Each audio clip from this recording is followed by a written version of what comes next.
This is your daily dose of all things royal.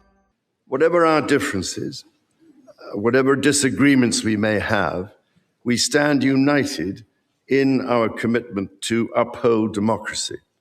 It is extraordinary to think that I am the 19th in our line of sovereigns to study with daily attention the affairs of America.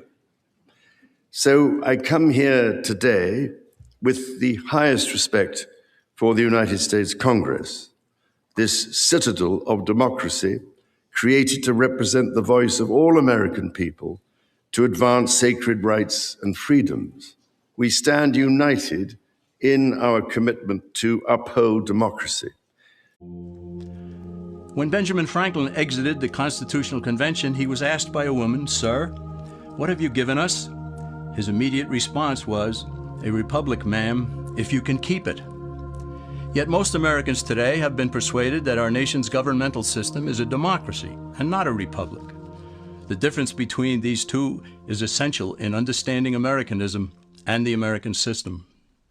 Many have been led to believe that the political spectrum places groups such as communists on the far left, fascists or dictators on the far right, and political moderates or centrists in the middle. However, a more accurate political spectrum will show government having zero power on the far right to having 100% power on the far left.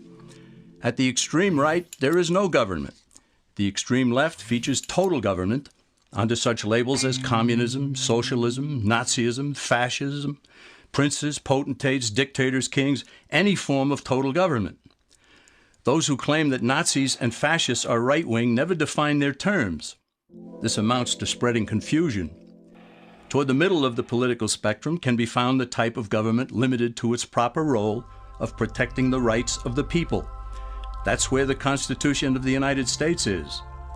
Those who advocate such a form of government are really constitutional moderates.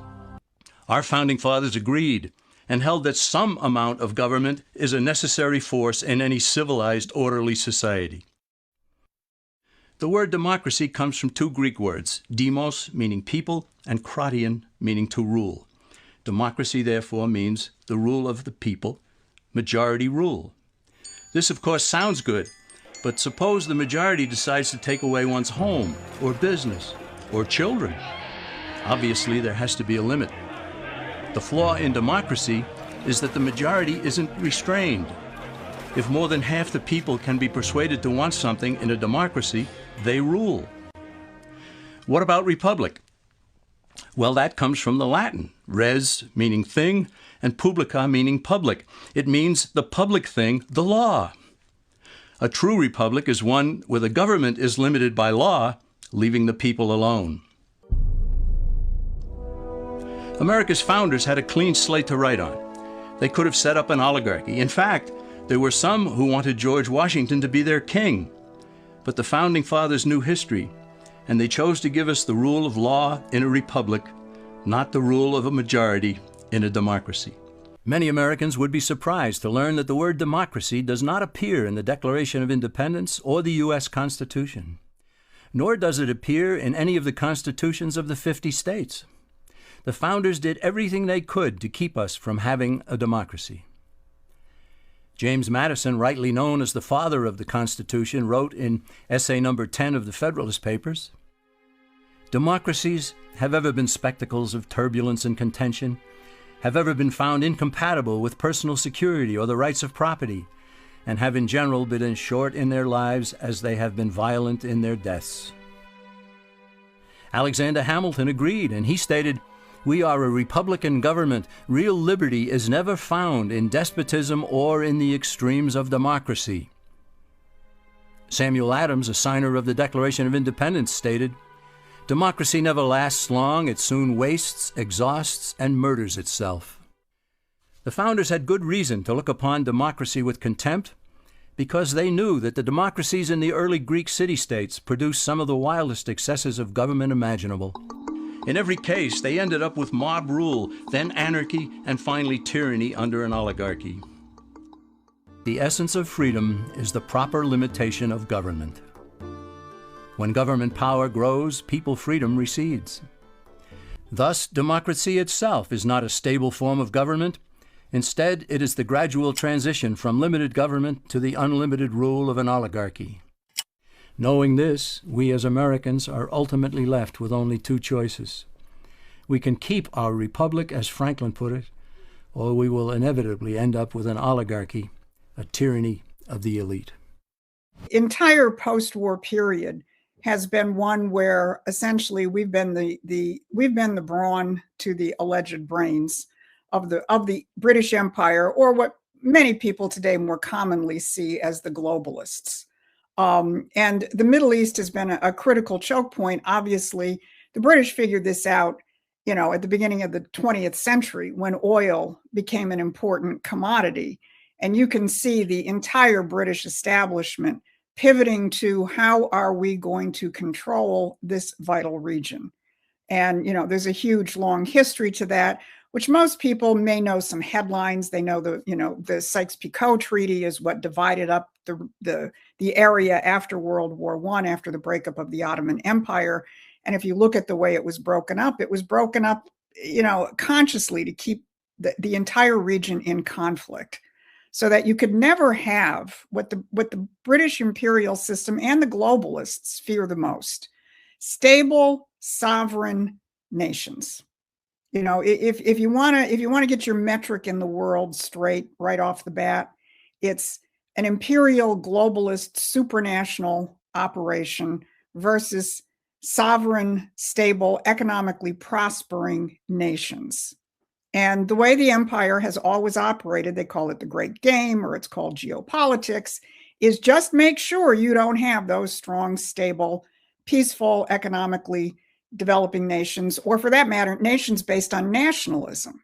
And if you look at the history of the Mideast, from really going back over 100 years, you'll find every time you have a nationalist government, which is functioning, not as an Islamic caliphate. I mean, the religion may be Islam, but it's a nationalist government like Nasser back in Egypt, or Mossadegh in Iran, where you have a government which says, hey, we're going to develop our nation, our resources for the benefit of our people.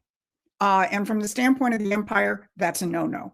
And what President Trump has done, starting with his first administration with the Abraham Accords, is basically say, I'm not going to play that game any longer. I want to work with these nations as nations, not as chess pieces on a chessboard. And I remind people, one of the first places the president went was Saudi Arabia. It was the first foreign visit he took in his first administration, to say to the Saudis, no, you're no longer playing the British game. You are no longer going to sponsor Islamic fundamentalism, which they were certainly doing in cohort with then Prince Charles, I would suggest. You are no longer going to sponsor Islamic fundamentalism, which they were certainly doing in cohort with then Prince Charles, I would suggest. But instead, we're going to work with you as a sovereign nation. So, and he's been developing that framework throughout his first administration with the Abraham Accords, picked it up again. The second administration, it was fairly well recognized that Saudi Arabia was right on the verge of signing the Abraham Accords right before October 7th, blew up, and that ended that for that period of time. But what the president has done is pulled a whole lot of countries off of this chessboard where they're acting in their own interests, and those interests generally coincide with ours as a sovereign nation. So the last piece on the chessboard was Iran, where you had this theocratic regime, which you could always count on to keep the region destabilized. And obviously that's where the support for Hamas and Hezbollah came from, supported other groupings and regimes, but pretty much it had been reduced to just Iran. And, the president's actions have basically said, no, we're going to take Iran off the chessboard, which means we're going to have to deal with the IRGC, with the mullahs and so on. But as he said, as Vice President Vance has said, we want Iran to be a normal nation. It's a nation with a beautiful, rich culture. We want them to essentially rejoin the community of nations. So obviously the trigger was nuclear weapons. And, this administration is clear. You're not going to let crazy people like this, who scream death to America, have nuclear weapons, bottom line. But it also has disrupted this strategic choke point that the British have used with the Strait of Hormuz. In fact, and if you pay attention to what King Charles said in his various speeches and toasts and so on, he went on about Ukraine and the climate and this and that and all the rest of the thing. Well, believe me, that outside of Democrats, who of course loved it, and the president pointed that out, right? The king was able to do something I couldn't do, which is to get the Democrats to stand up and clap. I think that's deliberate. I mean, Donald Trump wanted that. He wanted people to see that, right? And but it's not going to change his policy, because his policy is an explicit, avowed policy. We're shutting down the globalist system. And, all the tea parties in the world aren't going to change that. Yeah. Help me understand this, because, I'm not like a Sun Tzu art of war expert or anything like this, but I was watching this with a very curious position yesterday. So President Trump has been very hard on England. Starmer has really taken the brunt of it, but he's hit them over freedom of speech, these rape gangs in England, the protection of illegal immigrants, illegal migration, NATO, Russia. Then King Charles arrives, and instead of being really hard on him and, busting him over the head, he literally showers him in charm and compliments and flattery. Help me understand what Trump might have been doing here. Look, that's the way that Trump operates. He doesn't punch people in the nose. But when you look at what Trump did in that toast, where he said, wow, you got the Democrats to stand up and clap when I couldn't. He's letting people discover for themselves what is really going on here. That you have a government which is doing all the things that you're saying, which has destroyed itself with the policies that Charles supports: illegal immigration, unfettered spread of all kinds of Islam, not just Islamic immigrants and so on who want to, come there. Their collapse of their energy, high prices, all of this stuff that he's doing, and which he pushed, support for Ukraine. All of these things he pushed in the speech in Congress. That's not going to change the president. Now, is there something else going on? Sure. There's probably, I think that there was a lot of, amidst the diplomatic dancing, I think there was probably a lot of intelligence probing, in terms of who's who, what's really happening. One other aspect to this, the Starmer government is pretty much toast. I don't think it's going to last much longer. And, so the president is probably also sort of figuring, okay, I've got my ties to the royal family, let's figure out what's happening next and so on. He does this all the time. He does this with people that, the first time he welcomed Mamdani to the White House, everybody was scratching their head and saying, why is he being so nice to him? That's the way he operates. And then he lets people hang themselves.